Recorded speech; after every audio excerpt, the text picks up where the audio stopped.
Imagine spending your entire life building a financial empire. And I don't mean just tossing a few $100s a month into a standard retirement account and hoping for the best. Right, you're talking about real intense wealth building. Exactly. I'm talking about decades of grinding, sacrificing your weekends, taking on immense stress, navigating market crashes, building businesses, and scaling mountains of risk. You do all of this to accumulate a legacy. And it takes a massive toll. It's a lifelong project. It really is. But now, picture watching that entire empire just evaporate in a single generation. What if every single dollar you meticulously grew was instantly vulnerable to a sudden lawsuit, a bitter divorce settlement, or simply the impulsive decisions of your own heirs? I mean, it is a terrifying scenario, but we really have to confront the reality that it is the default outcome for the vast majority of people who successfully accumulate wealth. The default outcome. Yeah, unfortunately. We spend our entire lives playing offense. We are obsessed with making the number go up, right? We study markets, we read books on scaling businesses, but we spend almost zero time thinking about defense. Which is wild when you think about it. If you don't know the difference between, say, a direct inheritance and a discretionary trust, the empire you spent 40 years building could literally be seized by your son's ex-spouse in a matter of months. Literally months. It happens all the time. That is the exact reality we are unpacking today. Welcome to this Wealthnetic deep dive. We have a stack of incredibly sophisticated legal frameworks, strategies from top-tier family offices, and some pretty sobering advice from sudden wealth advisors. It's crucial stuff. It is. Our mission today is to uncover the ultimate secret weapon of the ultra-wealthy. We are moving from just accumulating wealth to actively fortifying it.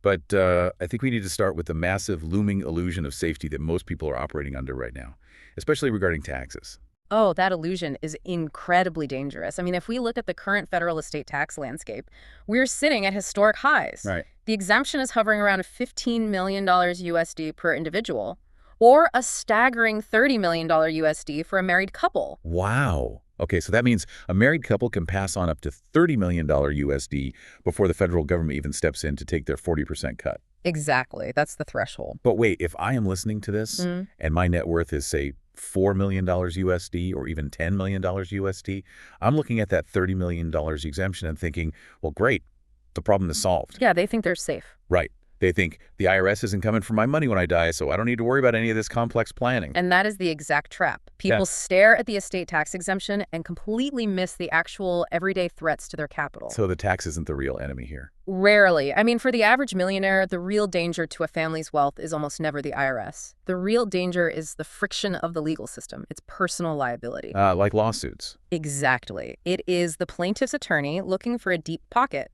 And perhaps most destructively, it is the immense psychological weight of unguarded, sudden wealth landing on an heir who has absolutely no framework for how to handle it. Okay, let's ground this in a real-world scenario so we can really see it. You don't need to be a billionaire for this to apply to you. Yeah. Let's say you spent your life running a regional plumbing supply business. Good example. Very relatable. Right. You build it from the ground up, and you eventually sell it for $4 million USD. You live comfortably, and when you pass away, you leave that money to your daughter. Using a standard will, usually. Yeah, exactly. Most people use what's called a direct inheritance. You die, and the money transfers directly into her name. Why is that seemingly logical step so fundamentally flawed? Well, it fails because it completely misunderstands the ruthless nature of legal ownership. How so? The absolute second that $4 million USD hits your daughter's personal bank account, it becomes her legal property. And the law is very clear. If you own an asset, your creditors can take that asset. Okay, so if she makes a mistake. Right. Let's say she gets into a car accident. The damages exceed her insurance policy limits. She gets sued personally. That $4 million USD inheritance is sitting right there, completely exposed. A judge can order it seized to pay the judgment. Man, that's brutal. Okay, but what if she's a very safe driver? What about something far more common, like a divorce? That is where the wealth destruction happens fastest. Let's continue the scenario. She inherits the $4 million USD, she's married, and she decides to use some of that money to pay down the mortgage on the house she shares with her husband. Or maybe she just deposits it into their joint checking account because it's easier to manage. Which is what 99% of people do, right? They combine their finances. Yeah, it's just normal life. But the moment she does that, she has committed what the courts call commingling. Commingling, then. She has taken separate property, her inheritance, and mixed it with marital property. So a year later, the marriage falls apart, they go to divorce court. And the husband's lawyer goes after it. Oh, absolutely. Because that money was commingled, her ex-husband's attorney will successfully argue that the inheritance is now a marital asset subject to an equitable split. Oh, wow. Yeah. Your life's work, the plumbing business you bled for, just walked out the door with your former son-in-law. That is just gut-wrenching. So to avoid that, people sometimes try the middle ground approach. They use what our sources call a sprinkling trust. Yes, the sprinkling trust. The idea is, well, I won't give it to them all at once. I'll give them a third at age 25, a third at 30, and the rest at 35. But from what the experts outline, this doesn't actually solve the vulnerability at all. Not even a little bit. It just schedules the disaster. It schedules the disaster. I love that phrasing. Why doesn't it work? Because the sprinkling trust is built on a highly optimistic, completely unfounded assumption. It assumes that human beings magically become financially responsible and liability-free simply because they blow out a certain number of candles on a birthday cake. Right. You don't get a certificate of immunity from lawsuits just because you turn 30. Exactly the opposite, in fact. I mean, as people age, their liabilities often increase. They take on mortgages, they start businesses, they enter higher-risk professions. That makes total sense. So suppose the mandatory distribution age of 30 hits right in the middle of a messy divorce. Or right when the beneficiary's business is declaring bankruptcy. Well, the timing could be awful. Right. And the document says the trustee must distribute at age 30. The trustee has no choice. They're legally bound to do it. Yes. They are legally forced to push that money out of the trust and directly into the waiting hands of a bankruptcy judge or a hostile divorce attorney. Man, I understand the mechanical failure there, but I have to push back on the philosophy of this a bit. Sure. If I'm trying to hold on to the money from the grave, putting all these rules and locks on it, isn't that incredibly controlling? It sounds like putting a teenager in a bowling alley and permanently gluing the bumper lanes up so they can never throw a gutter ball. It does feel that way to a lot of people. Right. Like, at some point, don't you have to trust your kids to bowl? It is a totally natural emotional reaction to feel that way.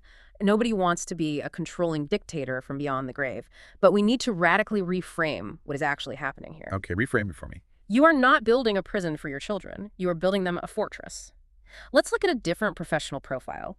Let's say your son grows up to be a highly successful neurosurgeon. Okay, high income, high status. Exactly.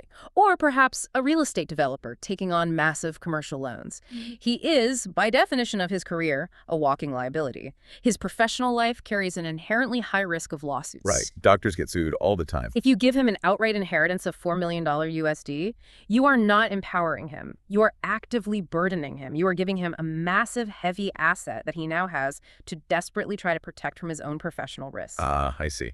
And if he gets sued for malpractice? Yeah. And then tries to hide that inherited money? Too late. The courts will immediately strike it down as a fraudulent conveyance. You absolutely cannot move money to avoid a creditor once the liability already exists. Wow. Okay. So by keeping the wealth in a protected structure from the very beginning, you are doing him a profound favor. You are giving him the absolute best of both worlds. Meaning he gets the access to the wealth without the liability of actually owning it. That is the core principle of advanced wealth preservation. You must separate the benefit of the wealth from the liability of the wealth. And the ultimate legal mechanism used to execute that separation is the irrevocable trust. Exactly. We hear this term thrown around constantly, especially in high finance circles and family offices. The irrevocable trust. Let's strip away the jargon for the listener. What is the actual mechanical anatomy of this fortress? To understand an irrevocable trust, you first have to understand a fundamental concept of law-severing legal ownership. Severing it, okay. To gain ultimate protection from creditors, lawsuits, and eventually the estate tax, you, the wealth creator, must completely and legally sever your ownership of the asset. You give it away to a new legal entity. So the trust itself becomes the owner. It's almost like birthing a new artificial person into the legal system. That is a highly accurate way to look at it. The trust holds the title. Now, within this structure, you have three distinct roles. Okay, break them down. First, the grantor. That is the person who creates the trust and funds it with their assets. So that would be me, the listener, putting my money in. Right. Second, you have the trustee. This is the person or institution who legally manages the assets, makes the investment decisions, and decides when to distribute money according to the rulebook you wrote. Got it. And the third? Third, you have the beneficiary. That is the person who actually receives the benefit of the trust, usually your kids or grandkids. Okay, but the crucial word here is irrevocable. When I hear that, I think permanent. It is permanent. So once the grantor moves the money into the trust, they cannot change their mind, they cannot amend the core terms, and they absolutely cannot demand the money back. They have surrendered control. Yes. That surrender is the exact price you pay for the armor. It's a heavy price. It is, but the law operates on a very logical premise here. If you could just take the money back whenever you wanted, the law says, well, then it is still effectively your money. Oh, that makes sense. Right. And if it is your money, a creditor can simply force you to exercise your power to take it back and then hand it directly to them. Because you legally cannot access it, your creditors cannot access it either. Okay, the vault is locked from the outside. But what happens when the beneficiary actually needs to use the money? Because if the vault is too secure, it's useless. True. The sources highlight two massive legal concepts here that act as the actual shield for the beneficiary. The first one is the spendthrift clause. Yes, the spendthrift clause is foundational. It is present in almost all modern trusts. From my understanding, it acts like a legal padlock on the beneficiary's future. Hmm. It prevents the beneficiary from voluntarily or involuntarily assigning their interest in the trust to someone else. So a beneficiary cannot walk into a bank and say, hey, I have a trust fund that pays me $100,000 USD a year. Give me a $500,000 USD loan today, and I'll just sign a document forcing the trust to pay you directly from now on. The bank would laugh them out. The spendthrift clause makes that transaction entirely illegal and void. And on the flip side, On the flip side, it prevents a hostile creditor from going directly to the trustee and saying, your beneficiary owes me $50,000 USD, so intercept their next distribution check and route it to my firm. the trustee just says no. The spendthrift clause actually forces the trustee to ignore that demand. They legally can't comply. But the sources also throw up a major red flag here. Yeah. The spendthrift clause isn't bulletproof, is it? No, it is not the ultimate shield people assume it is. Courts in various jurisdictions have found ways to crack spendthrift clauses, Really? For what kind of debts? particularly for things like unpaid child support or certain government loans. The real armor, the absolute titanium core of the protection, lies in the second concept, Which is the discretionary nature of the trust distributions. discretionary, meaning the trustee has a choice. Let's get into the weeds on this because apparently single words can mean the difference between keeping a fortune and losing it entirely. Oh, absolutely. In trust law, vocabulary is destiny. Let's look at a poorly drafted trust. Okay. Suppose the trust document says the trustee shall distribute $50,000 USD a year for the beneficiary's support. The word shall is a legal mandate. It means they must do it. Precisely. If the trustee shall distribute, then the beneficiary has a legally enforceable right to demand that money. And if they have the right to demand it. Guess who else can step into their shoes and demand it? A bankruptcy judge, a plaintiff who just won a lawsuit. They can legally force the trustee to make that mandatory distribution directly to them to satisfy the debt. So the vault automatically opens every year right into the hands of the enemy. Exactly. But what if we change that one word? If you change shall to may, if the document says the trustee may distribute funds for the beneficiary's health, education, maintenance, or support in the trustee's sole and absolute discretion, Just that one word swap. the entire legal landscape shifts. Now, the beneficiary has absolutely no legal right to demand a single cent.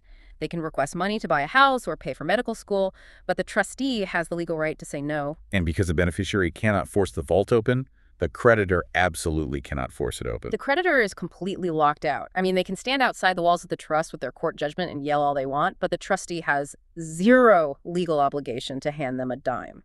That is wild. A multi-million-dollar distinction resting on the difference between shall and may. It's all in the drafting. But this brings up a fascinating trap that catches a lot of smart people. It has to do with who is actually wearing the trustee hat. Yes. This is where many well-intentioned, beautifully drafted plans completely fall apart in a courtroom. Why does it fall apart? Because naturally, many parents want to give their children autonomy. They don't want their kids begging a stranger for money.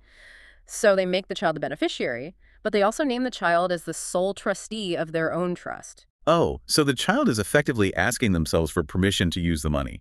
Like, can I have $100,000 USD? Yes, I think I can. Exactly. And from an asset protection standpoint, this is highly dangerous. Why? Because it looks fake. Basically, if the beneficiary and the sole trustee are the exact same human being, courts will often look at that structure and say, this is a sham. You are not a trustee exercising independent discretion. You are just the outright owner hiding behind a piece of paper. And there goes the fortress. Yep. The legal term is piercing the veil, or the margin of legal title. If the court decides you have unrestricted dominion and control over the assets, they will invalidate the spendthrift protections entirely and let the creditors feast. Wait, if I'm listening to this, I'm thinking, well, I want my child to have some control, but I definitely don't want them to be a sitting duck for a judge to pierce the veil. How do you balance that? The most robust solution is the co-trustee structure. You can absolutely have the beneficiary serve as a co-trustee. Okay, so they still have some power? Right. You might give them the power to manage the investment portfolio. They can pick the stocks, buy the real estate, but you strictly wall them off from making distribution decisions. For that, you appoint an independent co-trustee. Let's define that. When I hear independent trustee, or specifically a corporate trustee, I'm picturing a massive, faceless Wall Street bank holding my family's money hostage, dictating my kids' rent payments. Is that what we were talking about? It can be a bank, but it doesn't have to be. An independent trustee could be a trusted family attorney, a CPA, or a specialized boutique trust company. Oh, so someone you actually have a relationship with. Exactly. Their primary role is to act as the objective gatekeeper. If the beneficiary gets sued, the independent trustee simply halts all distributions. They just shut off the valve. They say, I see you are in the middle of a brutal lawsuit. In my absolute discretion, I'm turning off the tap until this blows over. The wealth is completely insulated. Incredible. So we have essentially built an impenetrable legal vault. But building a vault is one thing. Stretching that vault across time is where things get truly architectural. Now we're getting into the really high-level stuff. Yeah. I want to transition to the concept of the multi-generational fortress, the dynasty trust. This is the realm of dynastic wealth, the structures historically used by families like the Rockefellers and Vanderbilts. To truly appreciate the power of a dynasty trust, we actually have to take a brief detour into history. Okay, lay it on me. We have to look at a very old, highly complex piece of English common law called the Rule Against Perpetuities. The dreaded RAP. I've heard this is every law student's absolute worst nightmare on the bar exam. It is notoriously convoluted, but the underlying philosophy is fascinating. Historically, the British legal system, and by extension the Crown, hated the idea of dead hand control. Dead hand control. Yes. Imagine a wealthy English aristocrat writing a trust that dictates exactly who owns a massive sprawling estate for the next 500 years. Like only the eldest son of the eldest son can inherit. Exactly. The Crown hated this for a very practical reason. It locked up the land, it made it impossible to sell, impossible to develop freely, and most importantly, it prevented the Crown from collecting transfer taxes. Always comes back to taxes. Always. It created a stagnant, feudal economy ruled by the wishes of dead men, so the legal system stepped in to break the deadlock. And they created the rule against perpetuities. Yes. It essentially forced a trust to eventually self-destruct. Self-destruct, how long did it take? The math involves measuring lives in being plus 21 years, which we won't torture you with. But practically speaking, it meant a trust had a maximum lifespan.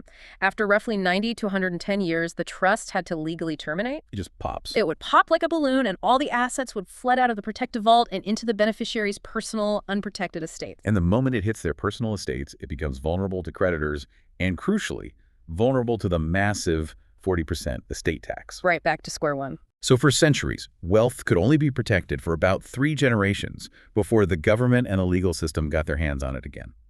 But then, modern American capitalism found a loophole. It wasn't just a loophole. It was a deliberate interstate competition for capital. What do you mean? A few decades ago, some states realized there was a massive business opportunity. Yeah. They thought, well, if ultra-wealthy families want their trusts to last forever, and our state abolishes this ancient British rule, all that wealth will flow into our state's banks and trust companies. The states literally rewrote property law to attract billionaires. That's amazing. That is exactly what happened. States like South Dakota, Nevada, Alaska, and Delaware systematically abolished or drastically lengthened the rule against perpetuities. So what does that mean for a family today? Today, if you establish your trust under the jurisdiction of a state like South Dakota, you can create a dynasty trust that can legally exist for 300 years, 1,000 years, or literally into infinity. An infinite timeline. And the tax magic here is staggering. Let's really spell this out for the listener, because this is the specific mechanism by which the ultra-wealthy pull away from the rest of society. It really is the dividing line. We talked about the estate tax, the 40% hit when wealth passes to your kids. But if you try to get clever and skip your kids to avoid that tax, the government has another trap waiting. Yes, the generation skipping transfer tax, or the GST tax. How does that work? The IRS realized that wealthy individuals were leaving money directly to their grandchildren. By skipping their children's generation entirely, they were skipping an entire layer of taxation. The IRS didn't like losing that revenue. Not at all. So they instituted the GST tax. It is essentially a brutal, flat 40% tax penalty slapped on top of the regular estate tax if you try to skip a generation. Okay, let's map this out clearly. Let's say listener John has $20 million USD. He leaves it to his son. The IRS takes 40% of everything over the exemption. The son grows the remainder, dies 30 years later, and leaves it to John's grandson. The IRS steps in again, taking another 40% cut. Over 100 years, the government is just repeatedly slicing the pie in half. It devastates the compounding effect. But just like the regular estate tax, the GST tax has a lifetime exemption.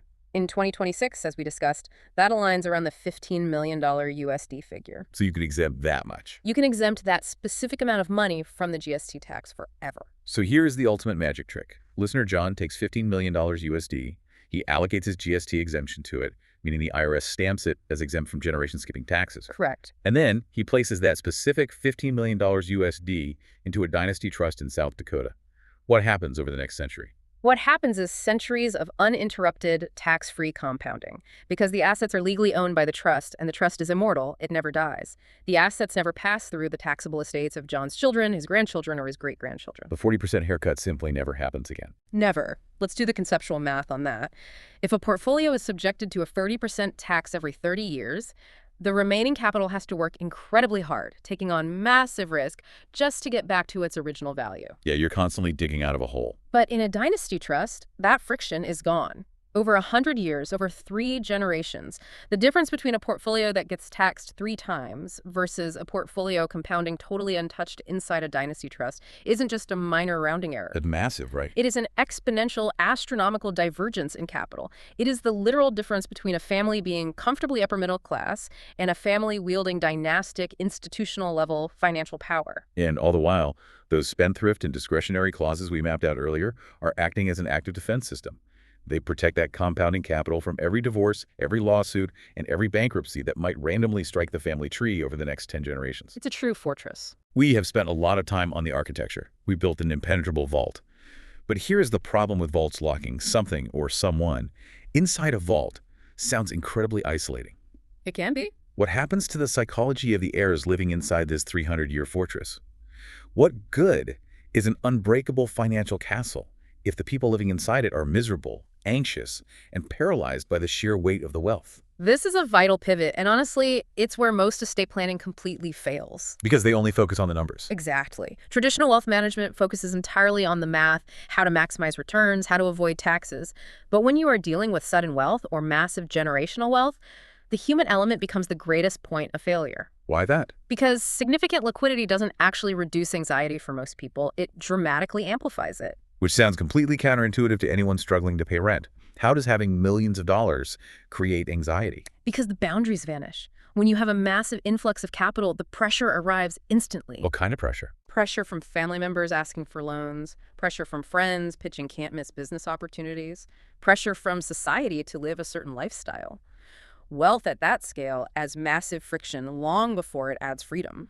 And the typical financial industry response is to just deploy the capital as fast as possible, get it in the market. Time in the market beats timing the market. Yeah, they want to invest it immediately. But the sudden wealth advisors in our sources argue that investing is actually the last step. They introduce a framework called the sovereignty operating system. You need a governance framework first to silence the noise. They break the Sovereignty OS down into a distinct 3-tier architecture. And the first, most critical tier is the foundation, the charter. I am obsessed with this concept. The charter is essentially your family's financial constitution. And the rule is you write this document before a single dollar is ever invested in the stock market. Right. The charter forces you to answer the philosophical questions that standard financial planning ignores. Right. Like, what is this money actually for? What are the hard boundaries for risk? Who in the family gets to have input on how the wealth is used? And crucially, it requires you to define your sovereignty threshold. This was the major aha moment for me in the research. The sovereignty threshold is an exact, mathematically calculated USD amount of capital required to fund your desired lifestyle indefinitely, completely independent of market performance. Yes. It is the specific number that means you never have to care what the S&P 500 is doing ever again. Finding that number changes your entire psychological relationship with money. Once you define your sovereignty threshold in your charter, every financial decision becomes clearer. Because you know you're safe. Exactly. It removes the desperation from investing because any capital you hold above that threshold is truly excess. You aren't investing it because you need it to survive the winter. You are investing it as a strategic detached choice. This isn't just abstract theory.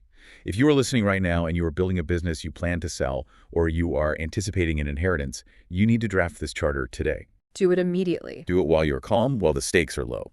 If you wait until the day the $4 million USD hits your bank account, the noise will deafen you. You need a pre-committed filter installed in your brain. That's incredibly well said. So you have the charter, the rules of the game. The second tier of this psychological architecture is what they call the storehouses. These are the defensive chambers. Think of the storehouses as the physical rooms within your fortress. When a massive windfall occurs, the capital does not go straight to a brokerage account to buy tech stocks. It goes into the storehouses. What's the first room? The first chamber is the liquidity reserve. This is typically 12 to 24 months of total living expenses sitting in absolute boring safety, like cash or short-term treasuries. Why so much cash? Doesn't inflation eat that? It does, but you are buying something more valuable than yield. You are buying psychological regulation. Ah, peace of mind. Right. By securing your immediate survival, you remove the primal fear that causes investors to panic sell during a market correction. Then you have the strategic reserve for medium-term opportunities and your legacy trust, which is that multi-generational dynasty structure we just discussed. The entire point is that the capital is compartmentalized defensively before it is ever exposed to risk. Exactly. And this leads to a very specific, actionable tactic from the advisors. If you ever experience a sudden liquidity event, an inheritance, a business exit, they mandate what they call a holding tank period. Yes. The industry will tell you to invest the money yesterday. Ignore them entirely. Put the capital into a high-yield, fully liquid holding tank and mandate a strict quiet period for yourself, a minimum of 6 months. During those 6 months, what are the rules? You make no investments, you buy no houses, you make no massive gifts to family members. I sit on it. You simply allow your nervous system to regulate, you let the reality of the wealth settle. Only after the 6-month quiet period ends and you have deeply consulted your pre-written charter do you begin moving capital. And that brings us to the final tier, the vineyard. The vineyard, the growth engine. This is the stock portfolios, the operating companies, the venture capital bets, the real estate empire. But notice the structure here. The vineyard comes last. You only plant the vineyard once the walls of the storehouse are built and the rules of the charter are etched in stone. Because if you leave your harvest out in the open vineyard without the storehouse to protect it, it is exposed to the elements. The lawsuits, the crashes. It is exposed to inflation, lawsuits, market crashes, and your own bad decisions. Governance first, protection second, growth third. A massive part of executing this governance, the actual day-to-day mindset required, is adopting the philosophy of quiet wealth. The sources talk about the concept of the middle-class millionaire. It is the ultimate antidote to the modern anxiety of status. Status anxiety is huge right now. We are culturally conditioned, largely by social media, to believe that wealth must be highly visible to be real. This leads to loud wealth. What does loud wealth look like? Loud wealth is the obsession with status symbols. It's a 10,000 square foot primary residence that requires a staff to maintain. It's the fleet of depreciating supercars. It is a highly visible, highly stressful lifestyle. Loud wealth buys anxiety. You are constantly managing your public image, constantly competing in a status game of who has more that you can mathematically never win. Quiet wealth, on the other hand, flips the equation. It prioritizes freedom over flash. A practitioner of quiet wealth uses their capital to buy back their time and their mental bandwidth. They audit their spending aggressively. So they aren't trying to impress anybody. They don't buy things to win a status game with people they don't even like. They delegate tasks they hate. They outsource exhausting maintenance. They invest heavily in their physical health and in experiences travel, bringing family together, rather than accumulating physical assets that require constant security and upkeep. There's a brilliant anecdote in the research about a professional hockey player. He is making millions of dollars a year playing in the NHL, and when he pulls into the arena for a game, surrounded by teammates driving Lamborghinis and G-Wagons, he is driving a standard, slightly beat-up Ford F-150 truck. He blends in deliberately. He is actively opting out of the status game. He recognizes that buying the supercar doesn't actually buy happiness, it buys attention. And attention brings risk. Exactly. By driving the truck, by living below his means, he is purchasing his own peace of mind. Right. He is building massive financial margin. If his career ends tomorrow due to a blown knee, he doesn't face a catastrophic, humiliating unwinding of an unsustainable lifestyle. His wealth is quiet, but it is deeply structurally resilient. Okay, I am completely sold on the philosophy, and I'm sold on the impenetrable vault. In fact, if I'm listening to this right now, I might be thinking, this is amazing. I am going to call a lawyer tomorrow and put my house, my 401k, and my savings account into an irrevocable trust to protect it all. If you do that, you will likely bankrupt yourself. We need to pump the brakes immediately. Really? There is a very dark side to this architecture that we have to address. A massive reality check is urgently needed. Yes. Let's expose the influencer myth. Because right now, if you scroll through TikTok, Instagram, or YouTube, you will see a barrage of financial influencers pitching irrevocable trusts to literally everyone. It's everywhere. They sell it as a magic, middle-class fix-all. Just put your house in a trust, avoid all taxes, hide from creditors, and live like a Rockefeller. It is entirely reckless, and in many cases, it borders on financial malpractice. Irrevocable trusts are incredibly powerful tools for the ultra-wealthy, but they are absolutely not a one-size-fits-all solution. So it can actually hurt you. For the average person, or even a moderately wealthy millionaire, dumping all your assets into an irrevocable trust can be a financial disaster. Why? What is the massive detail that these 60-second influencer videos are conveniently leaving out? They completely omit the devastating reality of trust income taxation. Irrevocable trusts, specifically non-grantor trusts, which are recognized by the IRS as their own separate tax-paying entities, are subject to something called compressed tax brackets. We need to unpack the math on this clearly. What does a compressed tax bracket actually look like in practice? Let's compare an individual human to a trust entity. For a normal, married individual filing jointly in the U.S., you enjoy a progressive tax system. You pay lower rates on your first chunk of income, and you don't hit the absolute highest federal income tax bracket of 37% until your income exceeds roughly $600,000 USD. Right, the system is designed to give you breathing room. But for a trust, For an irrevocable trust, that absolute maximum 37% penalty bracket kicks in at roughly $16,000 USD of retained income. wait, let me make sure I heard that right. $16,000, not $600,000. $16,000. That is insane. Any income the trust generates and retains over that tiny threshold is instantly taxed at the absolute highest possible federal rate. Why would the government do that? They do this intentionally. They are not stupid. They do not want wealthy people using trusts as artificial piggy banks to hide ordinary income and avoid individual tax rates. So they heavily punitively penalize any income trapped inside the trust. This is a lethal trap. Let's say an influencer convinces a guy with a $1 million USD stock portfolio to put it all into an irrevocable trust to protect it. That portfolio kicks off a modest 5% yield, so $50,000 USD a year in interest and dividends. Pretty standard portfolio. If he held it personally, he'd pay a relatively low tax rate on that $50K. But because it's locked in the trust, almost all that income is getting obliterated by a 37% tax bill. He is bleeding capital every single year. He is hemorrhaging money, and that is just the tax drag. We haven't even discussed the fees. Oh, right, the lawyers. These trusts are highly complex legal instruments. They cost thousands, often tens of thousands of dollars to properly draft. And if you use a corporate trustee to get that ultimate protection we discussed, they do not work for free. What do they usually charge? They charge an ongoing management fee, typically between 0.5% and 2% of the total assets inside the trust every single year. Plus, you have to pay a specialized CPA to file the trust's separate, highly complex tax returns. So for an estate under, say, $5 or $10 million, the administrative fees, the CPA costs, and that brutal 37% tax drag will cannibalize the wealth far faster than any hypothetical lawsuit ever would. Precisely. You are paying a massive premium for insurance against a threat that might never materialize. And we haven't even mentioned the inflexibility. Because it's irrevocable. It is called irrevocable for a reason.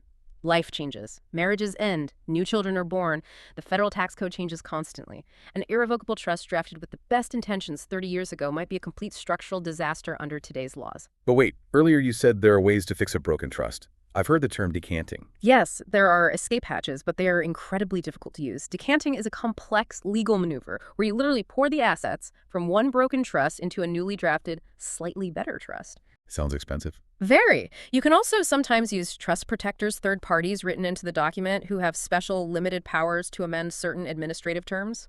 But these are highly complex, very expensive legal procedures involving courts and attorneys, and they are never guaranteed to work.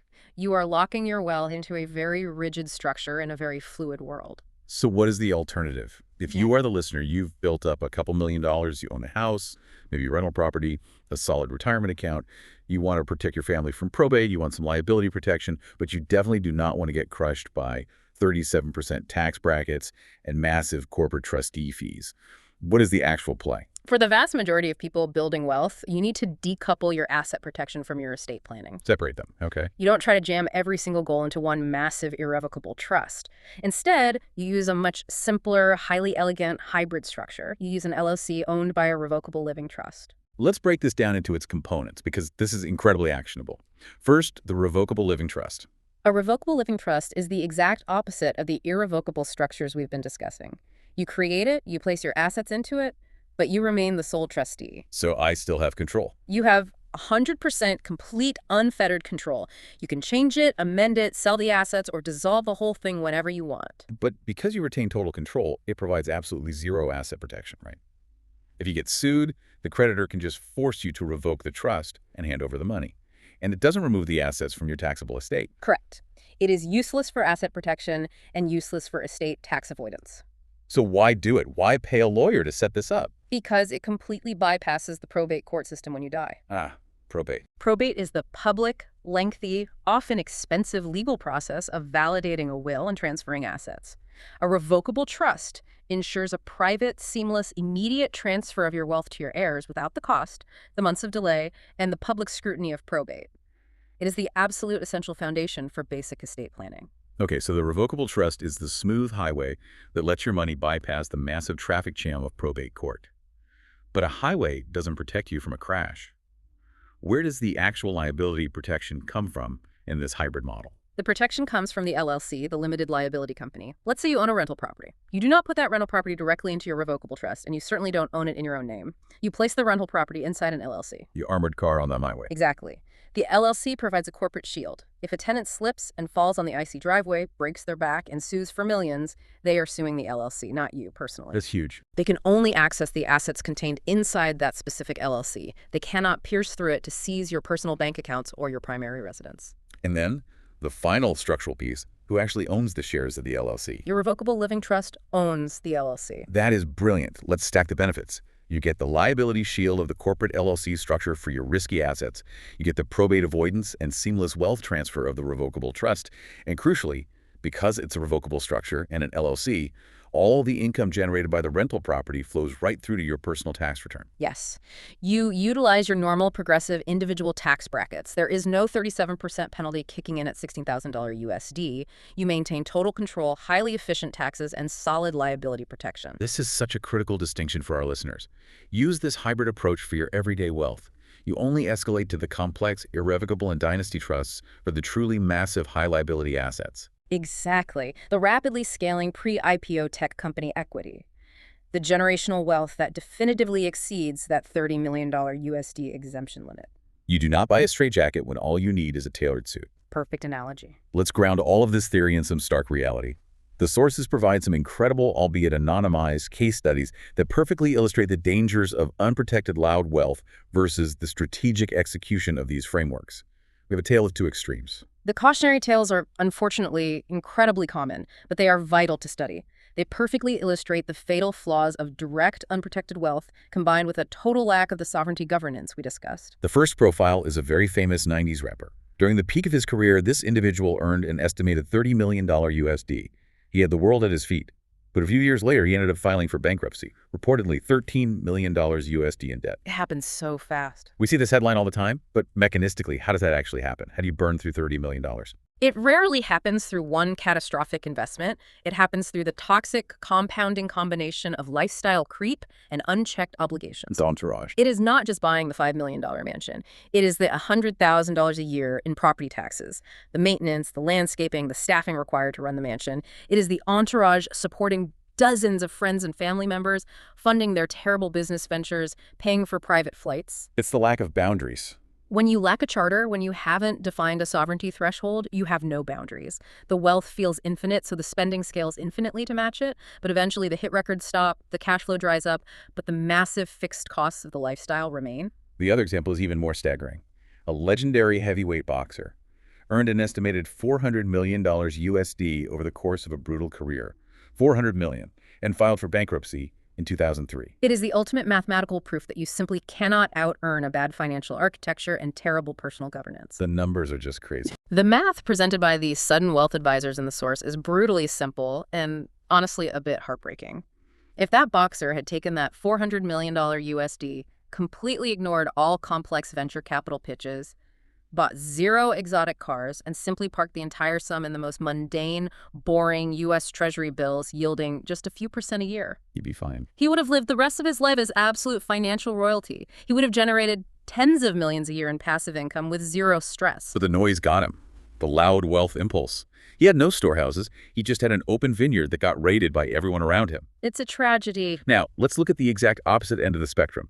A story of someone who used the high-level legal architecture we discussed perfectly, the tech billionaire's widow and the triad. This is an absolute masterclass in offensive strategy. This is a beautiful example of using an irrevocable trust, not just for defense against creditors, but for highly aggressive, perfectly legal tax planning. Who's this? The individual in this case study is the widow of a world-famous tech founder. She held massive amounts of stock in the tech company, and that stock was rapidly appreciating in value. And the problem she faced was the estate tax. If she just held that highly valuable stock until she died, The IRS was going to step in and take 40% of billions of dollars. Precisely. So she utilized a very specific, highly specialized type of irrevocable trust called a grantor retained annuity trust. Okay, I want to walk through the exact mechanics of this because it sounds like a financial time machine. How does the magic trick work? Let's use a hypothetical scenario to make the math clear. Let's say you have an asset that you strongly believe is going to explode in value over the next few years. Maybe it's pre-IPO startup stock, or in her case, highly volatile but valuable tech shares. Okay, got the asset. Let's say you take $5 million USD worth of this stock. You transfer that stock into the DRAD. The trust is legally structured to pay you, the grantor, an annuity, a fixed yearly payment for a set number of years, let's say a 5-year term. So she locks the stock in the vault, but the vault drips an income stream back to her every year. Yes. And here is the genius part of the tax code. When you put the money in the trust, the IRS wants to know if you are making a taxable gift to your heirs. To calculate the value of that gift, the IRS uses an assumed conservative growth rate, known as the Section 7520 rate, or the hurdle rate. How much is the hurdle rate usually? Let's say the IRS hurdle rate at the time is 4%. So the IRS assumes the stock will just grow at a boring 4% a year. Exactly. So your attorneys structure the annuity payments so that, assuming the stock only grows at exactly 4%, the trust will return 100% of the initial $5 million principal, plus that 4% interest, back to you over the 5-year term. Okay, so what happens at the end? At the end of year 5, the trust would theoretically be entirely empty. Because the trust is projected to be empty, in the eyes of the IRS, you haven't actually given anything away to your kids. The mathematical gift value penny of your $15 million USD lifetime exemption. You've hit the nail on the head. It's called a zeroed-out GRIAD. But what happens if that tech stock doesn't grow at 4%? What if it explodes and grows at 50% a year? So over the 5 years, she receives her initial $5 million value back via the annuity payments. But all of that explosive, massive appreciation, the tens of millions of dollars in growth above that 4% hurdle rate, remains inside the trust. Yes, it stays in the vault. And at the end of the term, that massive excess growth passes to her heirs completely, 100% free of gift and estate taxes. It is breathtakingly efficient. She effectively froze the value of her estate for tax purposes at $5 million while shifting untold millions, perhaps billions of future growth to the next generation entirely tax-free. And what if the stock tanks? If the stock tanks and loses value, the trust just pays her back whatever is left. The trust fails, and she is no worse off than if she had done nothing. It is a heads I win, tails I don't lose execution of sophisticated trust planning. It is simply incredible. It proves that the tax code isn't just a list of rules, it's a landscape. And if you have the right map, you can navigate it flawlessly. It really is all about the map. To recap this deep dive, true wealth sovereignty is not merely about how much capital you can pile up in a brokerage account before you die. It is about architectural design. It is about shifting your mindset from accumulation to fortification. We have covered immense ground today. We dissected the fatal, everyday flaws of direct inheritance and sprinkling trusts. We mapped the protective mechanics of spendthrift and discretionary clauses, Which hinge on shall versus may. Exactly. We explored the multi-century compounding power of dynasty trusts, bypassing the GST tax. We emphasized the absolute necessity of psychological governance through a sovereignty operating system. And we exposed the hidden tax traps of the influencer myths, offering the practical hybrid of the revocable trust and LLC. We enthusiastically invite you to subscribe to the Wealthnetic channel. If you have a friend, a business partner, or a colleague who is in the trenches building their own empire right now, share this deep dive with them. They need to understand these frameworks before they make a fatal structural mistake with their capital. And we encourage you to dive deeper into the original concepts discussed today to start drafting your own family charter. As we close today's deep dive, I want to leave you with a final lingering thought to mull over. We have spent an hour dissecting how to use these incredible legal structures, these trusts, these vaults to control, manage, and protect wealth long after you are gone. Yeah, ruling from beyond. But ask yourself this, at what exact point does protecting your heirs turn into ruling them from the grave? If you dictate every term of their financial lives for the next century, are you empowering them to build their own legacy, or are you just forcing them to be supporting actors in yours? Where's the line between a loving, protective shield and the heavy, suffocating grip of a dead hand?